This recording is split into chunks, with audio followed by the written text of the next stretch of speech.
All right. Unit 7. Frq B number 1, liquid fertilizer.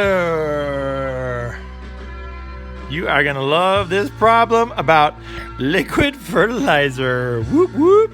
And we've got logistics. Woo! Everybody loves logistics. All right. All right. All right. Thanks, Getty. Okay, logistic growth with liquid fertilizer. Oh my gosh, let's see how this goes. Liquid fertilizer is injected into a hydroponics growing system via a pumping system. Total amount of liquid fertilizer injected, that. dF/dt equals 1/3 of F of 6 minus F.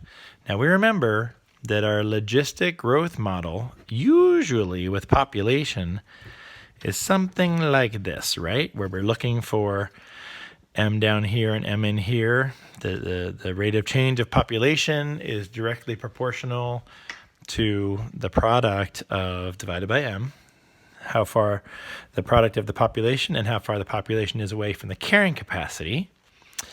And a nice little reminder too that towards the horizontal asymptote, my carrying capacity, the rate at which it's growing fastest is half of it, and that's going to come up here in a second in this problem. But if you notice, this problem says dF/dt equals 1/3 of F, 6 minus F. This is almost in the right form where this shows up here and here. We've got that, F, F, F. But if we want to divide by this M, this needs to be a 6 down here. So I'm going to rewrite this. You notice that at time 0, 3 liters, because F is the amount of liters. But I need something this to be sixths. So, of course, 1/3 is 2/6 F, 6 minus F, which means my graph is going to have a carrying capacity of 6.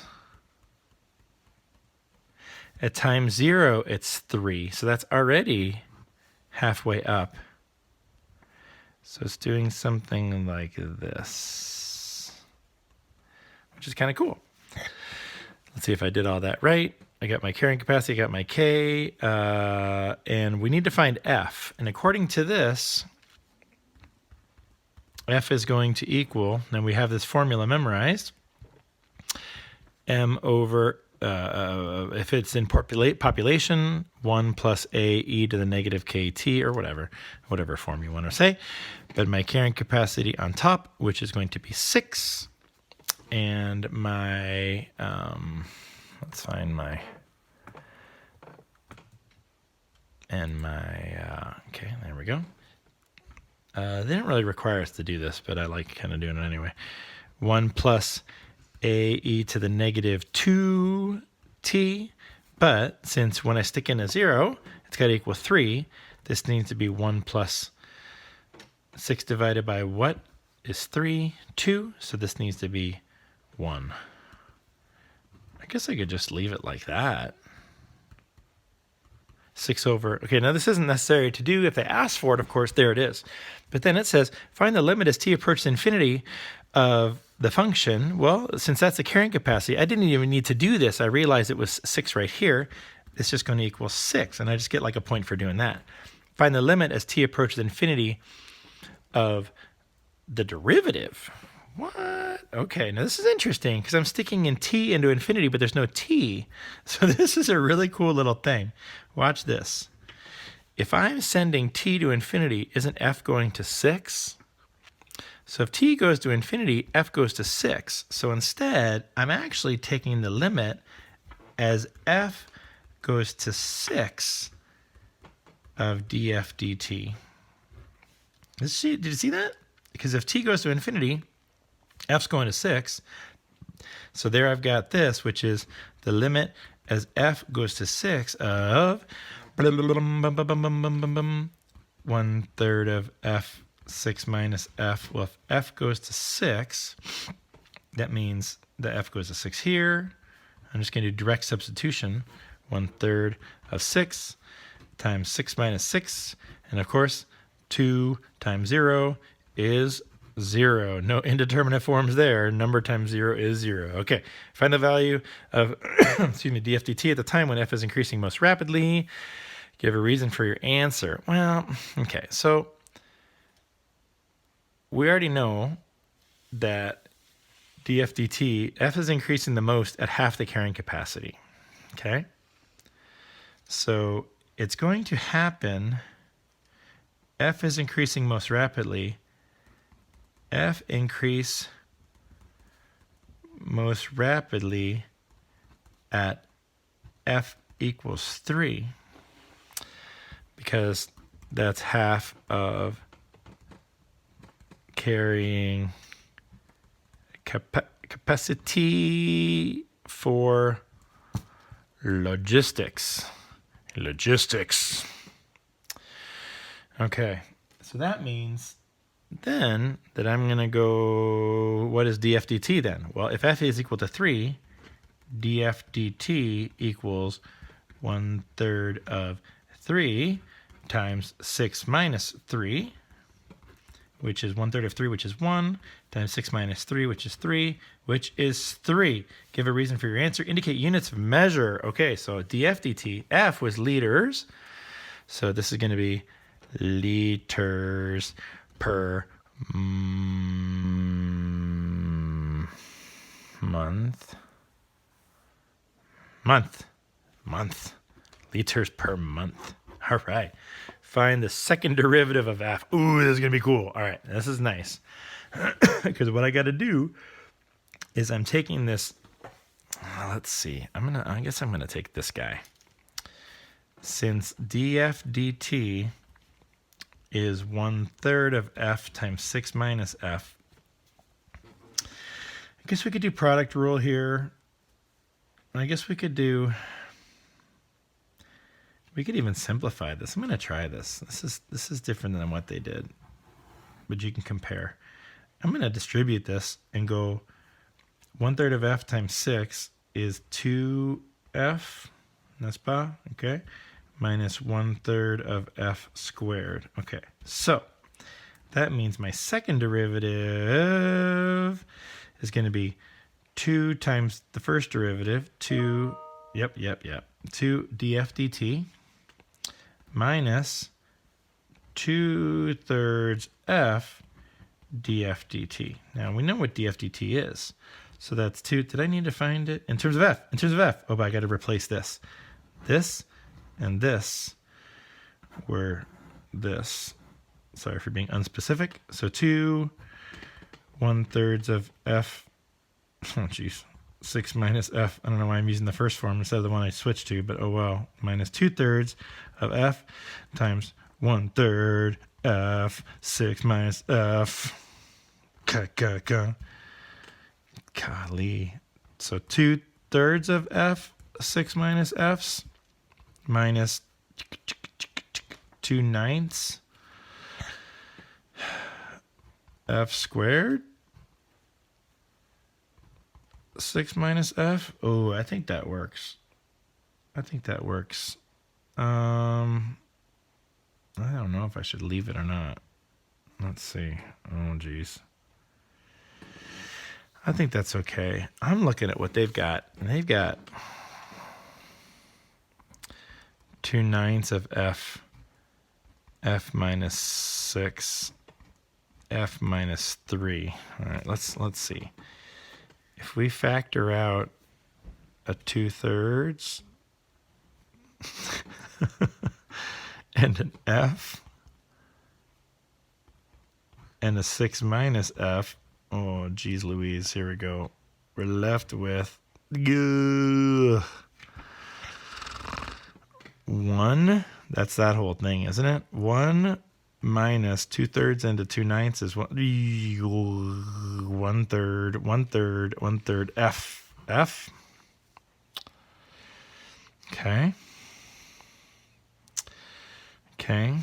All right. I guess if I factor out, I'm just going to get it to match theirs. I guess if I factor out a 1/3, I'm going to pull the 1/3 from here way out to here. So we got 2/3 times 1/3, which is 9ths. And there's that f. And there's that 6 minus f, Oop, they got it backwards. I mean, different. That's okay. And then I'm left with, since I factored out the 1/3, I've got 3 minus f. Hey, that's okay, because if I factor out the -1 and -1 of mine, I get a positive, which is the flip of both of those. So either one of these, of course, any of these forms would be okay. Now, last part. Using Euler's method, woohoo, Euler's method. Using Euler's method, I might need to grab, oh shoot, sorry about that. I may need to grab an extra sheet here to make it a little bit cleaner. Using Euler's method, starting with t equals 0, with 2 steps of equal size. So I'm starting at 0, 3. Okay. Approximate the total amount of fertilizer into the system by t equals 1. So I'm going to have to go 0.5 something and a 1 something. This is going to be my answer. Okay, show the computations that lead to your answer. Is it an over or underestimate? My lands, there's lots going on here. Okay, so let's start with the Euler's method. Since we know that y0 is 3, and we need my slope, you know, see that okay? Yeah, my slope, which is 1/3 of f, 6 minus f. So if I put in 0, 3 into here, I'm going to get, oh, didn't I already do that? When my population, when my amount is 3, this was 1/3 of 3. Yeah, where did I do that? Right here. 3. My slope was 3. 3. Okay. So my next one is going to be that 3 plus my slope there, 3 times my step size, 0.5. 3 plus 1.5 is 4.5, or 9/2, 4.5. Okay, now because I've already got the procedure going here, I've got my first point. But then my next one is going to be 4.5 plus, now, a little tricksy here. My slope at the point 1/2, 9/2, which I'm going to use 4.5 as 9/2. So is going to be 1/3, because it's dependent on the population, on the amount of fertilizer. 1/3 of 9/2. 6 minus 9/2. Oh my goodness. So that's 3/2 of, oh my Lanta, 12 halves. 12 halves minus 9/2 is 3/2. Hey, that's clean. 9/4. Okay, so I get 4.5 plus 9/4 of 0.5. Look at all these different forms. Yuck. Okay, so I'm going to call this 9/2 plus 9/4 of 1/2. So I got 9/2 plus 9/8. Okay, so I'm going to make a common denominator of 8 here. Multiply this by 4/4. So I've got 32.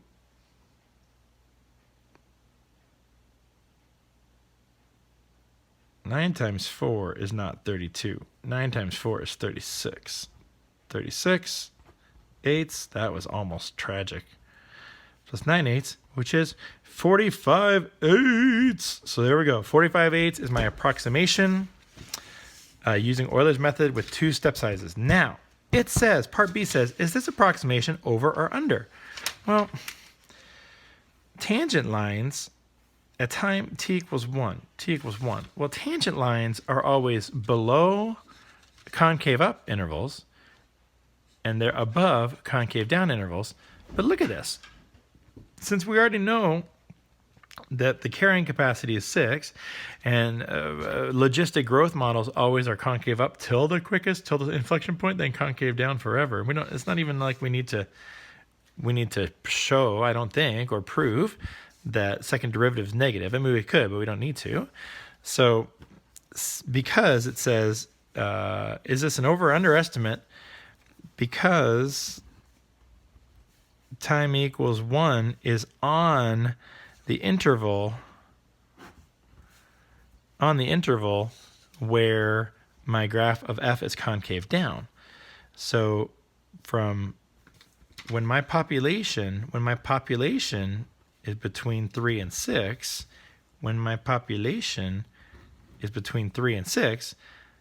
it's going to be concave down. So because this time 1 is whatever, f is concave down, so my tangent lines, whatever they are going to be above. So Euler's method approximation will be an overestimate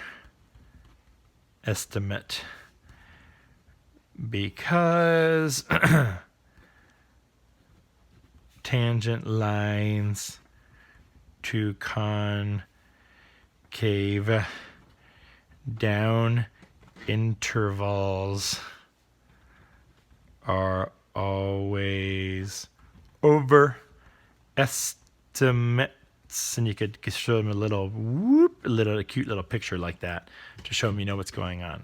And that is part D. Jeez Louise, that was a lot. So we had a lot of logistic growth going on, some really cool stuff happening there with the end all right there.